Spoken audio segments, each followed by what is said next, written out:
He swept floors, he pumped gas, he wore second-hand clothes, drove an old car, and lived in a modest home. But after Ronald Read died in 2014, the people of Brattleboro, Vermont, discovered something shocking. He'd quietly amassed over $8 million. No Ivy League degree, no Silicon Valley startup, just decades of patience, discipline, and a strategy that would make even Wall Street professionals take notice. This is the story of how one man defied expectations, and what his life can teach us about wealth, time, and the true meaning of success. Brattleboro, Vermont, sits tucked into the southeastern corner of the state. A quiet town of around 12,000 people. Life here moves at a different rhythm. There are no skyscrapers, no hedge fund offices, no luxury condos overlooking the skyline. Instead, there are mom and pop shops, cozy diners, and neighbors who know your name. It's the kind of place where humility isn't a virtue, it's the norm. People live modestly, value hard work, and don't ask for much, which is why, when news broke in 2014 that a lifelong local janitor had left behind millions, the town was stunned. Because nothing about Brattleboro prepares you for a story like this. Ronald Read was born in 1921, just outside Brattleboro, on a small farm in the nearby town of Dummerston. His family didn't have much. They cut their own firewood, grew their food, and got by with what they had. Ron walked or hitchhiked 4 miles to attend high school, becoming the first in his family to graduate. Then came World War II, and he served as a military mechanic in North Africa and Italy. When he returned home, he settled down in Vermont and never left. He didn't go to college, he didn't climb any corporate ladder. He simply lived his life, quietly, unassumingly, and far from the world of finance. Ronald Read spent over 25 years pumping gas at a local station. Later, in his 60s, after retiring from the job, he took on another, working as a janitor at the local JCPenney. Not because he had to, because he liked to keep busy. He swept floors, cleaned restrooms, and folded clothes well into his 90s. He rarely missed a day. Co-workers remember him as polite, punctual, and soft-spoken. He drove an old used car and often parked it far from the store so others could get better spots. If he said much, it was usually to ask how someone's family was doing. He never talked about money. Never gave any hint of what was coming. To anyone passing him on the street, Ronald Read looked like an ordinary elderly man, maybe even someone struggling to get by. He wore old flannel shirts, jackets with elbow patches, and drove a second-hand car that had seen better days. He swept floors at the local JCPenney well into his retirement years, and had breakfast at the same small-town diner every morning, quietly sipping coffee and reading the newspaper. He rarely traveled, never boasted, and didn't own a cell phone. If you saw him, you wouldn't think millionaire. You might not even think middle class. He never talked about money. Not once. No one, not even close family, knew what he had been building in silence. And that silence was his first form of genius. Looking back, there were hints. Small ones. The waitstaff at the diner remember he always tipped generously, but not extravagantly. It wasn't the money that stood out, it was the consistency. A few extra dollars here, a donation to a local cause there. People assumed he was just kind-hearted, and he was. But what they didn't realize was that his frugality wasn't born of necessity. It was a choice. He lived like a man scraping by, but underneath the surface, something extraordinary was happening. His quiet routine, his unremarkable image. They were the perfect camouflage for a fortune decades in the making. In 2014, when Ronald Read passed away at age 92, The town of Brattleboro expected a quiet farewell. What followed made national headlines. His will revealed an estate worth over $8 million. No one could believe it. A janitor? $8 million?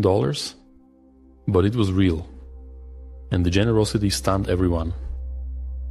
He left $4.8 million to Brattleboro Memorial Hospital and another $1.2 million to the local library.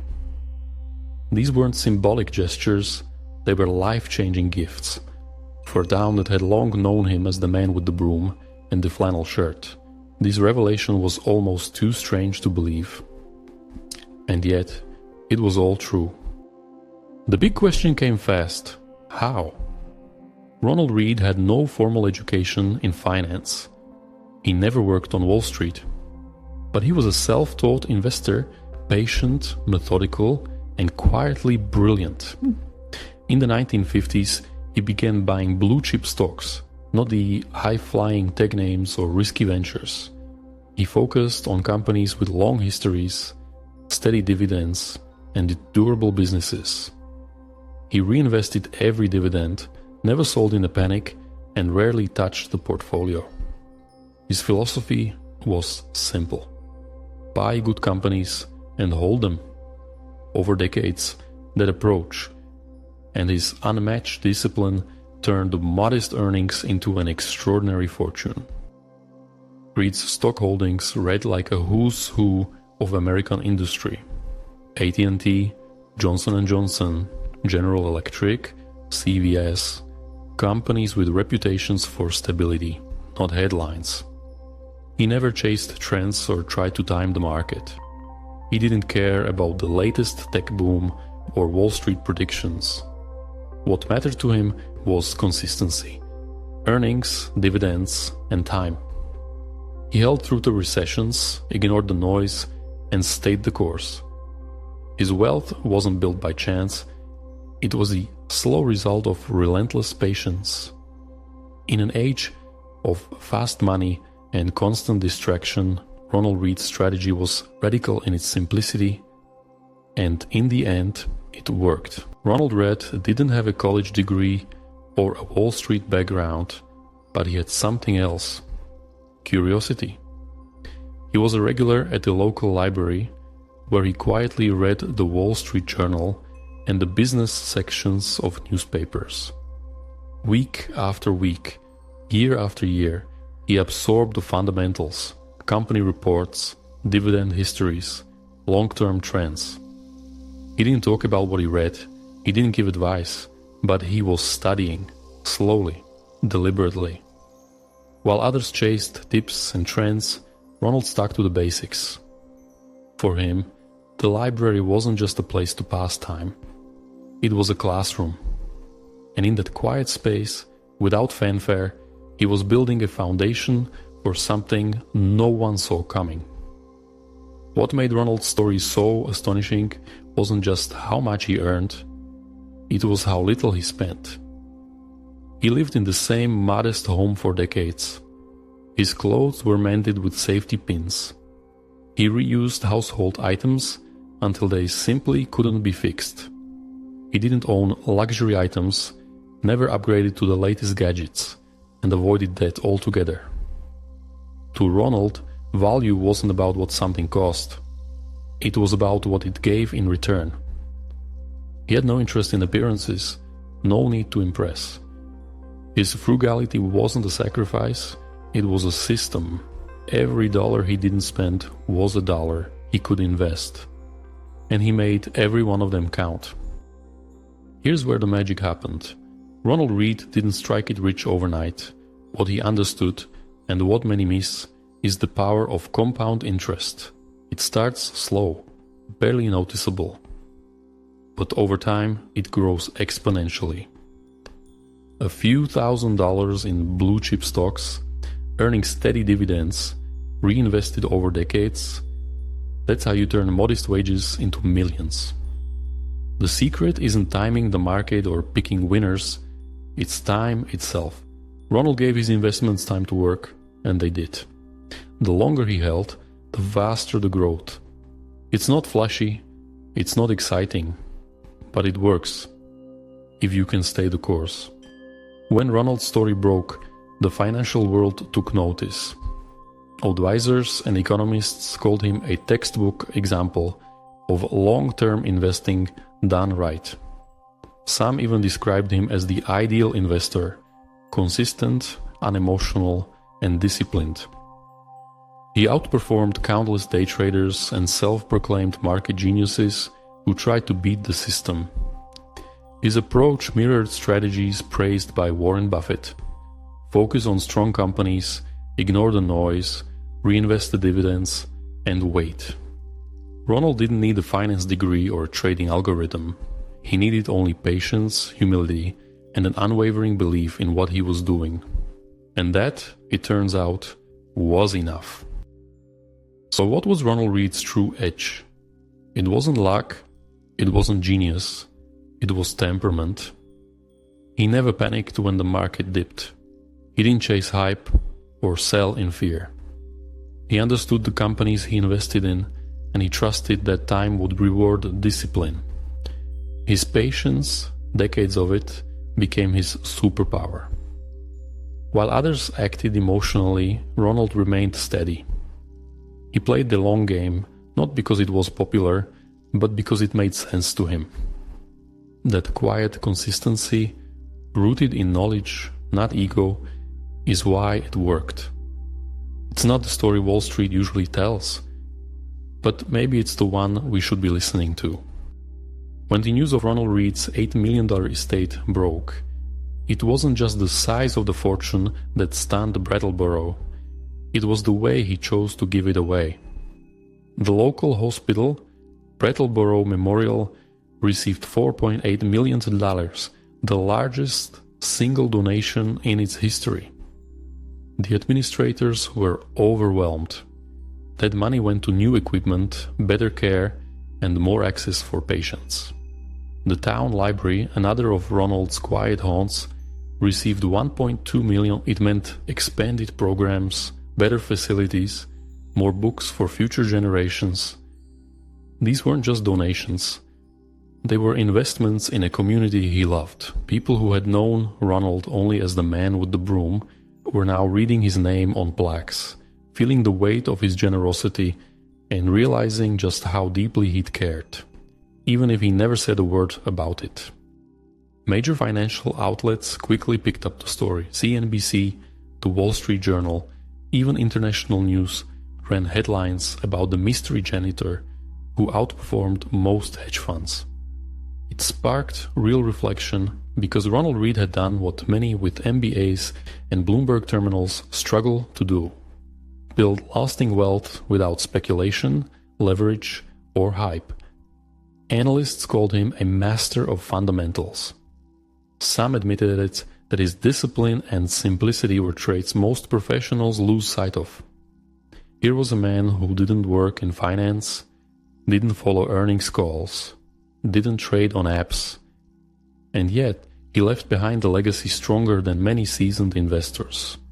Ronald didn't just beat the market, he humbled it. In the world Ronald Read quietly navigated, wealth wasn't something you wore or posted about. It wasn't about cars, watches, or status symbols. For him, true wealth was freedom. The ability to live life on his terms, without debt, without pressure, without performing for others. He didn't deny himself joy, he just didn't let consumption define it. While others spent to impress, Ronald saved to liberate. His life is a stark reminder that financial independence isn't always loud. Sometimes it's a flannel shirt, a beat-up car, and breakfast at the same diner every morning. But behind that modest life was a radical truth, that not chasing wealth can be the surest way to build it. Ronald Read's story lands differently today. In a time where investing often feels like a race, meme stocks, crypto pumps, overnight millionaires, the culture tells us wealth comes fast, loud, and high risk. But Ronald's life reminds us that slow, steady, and smart still work.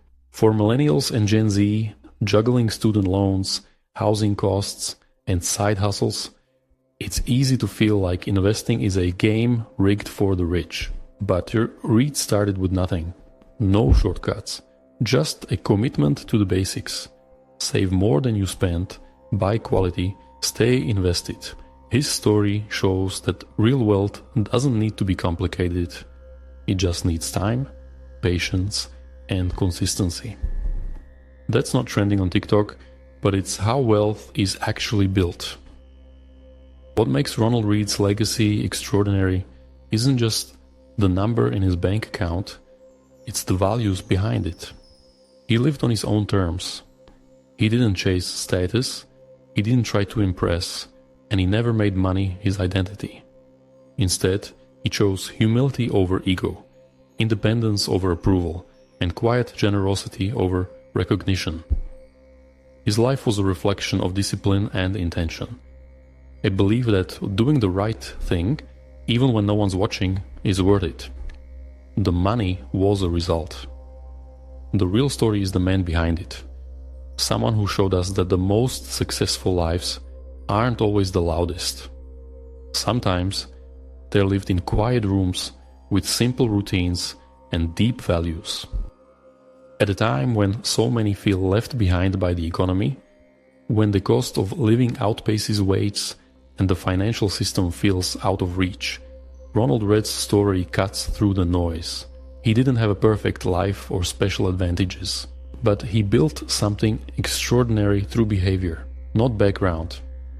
He proves that you don't need a high-paying job, a fancy degree, or the right connections to create security.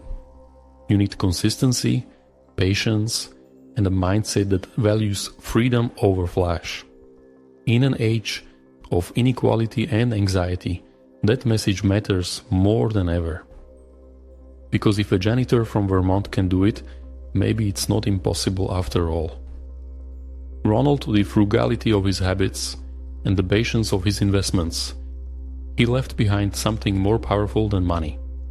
He left behind a blueprint, a reminder that sometimes the most extraordinary legacies come from the most ordinary lives, and that maybe, just maybe, the janitor was the smartest man in the room all along. Ronald Read's story challenges almost everything we assume about money, success, and what it means to live well. If it made you pause or see things a little differently, consider subscribing. We're building a space for deeper stories like this. Give the video a like if it resonated and share your thoughts below. What does wealth mean to you? And has the definition changed over time? Do you think a life like Ronald's is still possible today? Or has the world moved too far in another direction? Let's keep the conversation going.